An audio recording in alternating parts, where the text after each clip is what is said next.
啊，这个是 SP201传感器啊。我们先区分它的一个左边和右边，这边是装牙盘的这一侧的是在右边的，然后这边呢是在左边的。我们SP201先装的话呢，是要先装右牙碗，这个就是右牙碗能够取出来的，然后装在车架五通中轴的右边。怎么认呢？就是这边会有一个传动系统，包括牙盘这一侧的就是右边。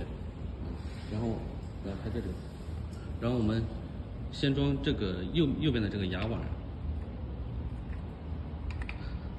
它是一个反牙啊，逆时针是紧，这个不怎么好拧，拧的时候一定要当心。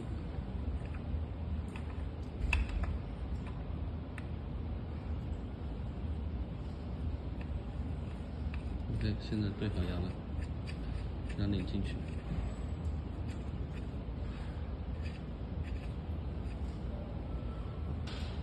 拧进去之后呢，我牙盘搬上来。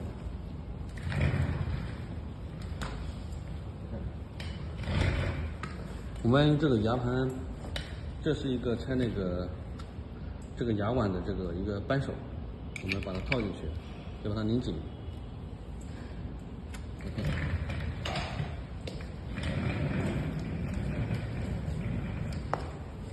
拧紧了之后啊，我们就把这个轴体给它穿进去，就这样穿进去。但是要注意的是这根线啊，这根线我们一定要先塞进去。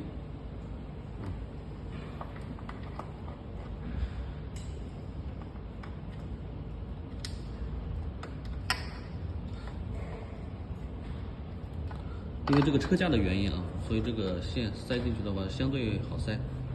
这样塞进去之后，按一下，到底了。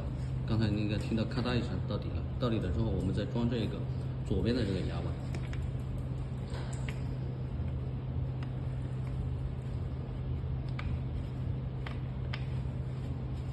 左边的牙碗呢，它是顺时针拧紧，和那边不一样。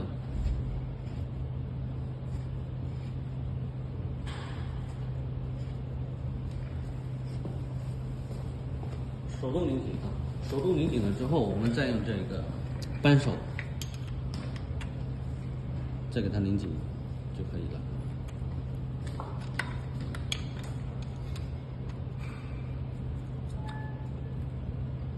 好，然后装这个的时候呢，有一个小问题，我要说一下，先把它拆了。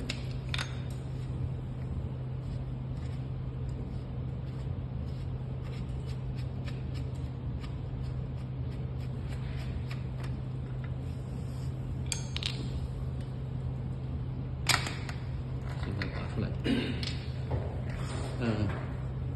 一般的五通中轴的话呢，在装这个轴体进去的时候呢，它只是一个小孔。你在装这个轴进去的时候，把它这个力矩线穿进去的时候呢，这个线出现的这个位置一定要对准孔的那个位置，就是出现孔的那个小位置，不能够有偏。如果有偏差的话呢，可能会把这个线就是磨断，或者是绞断。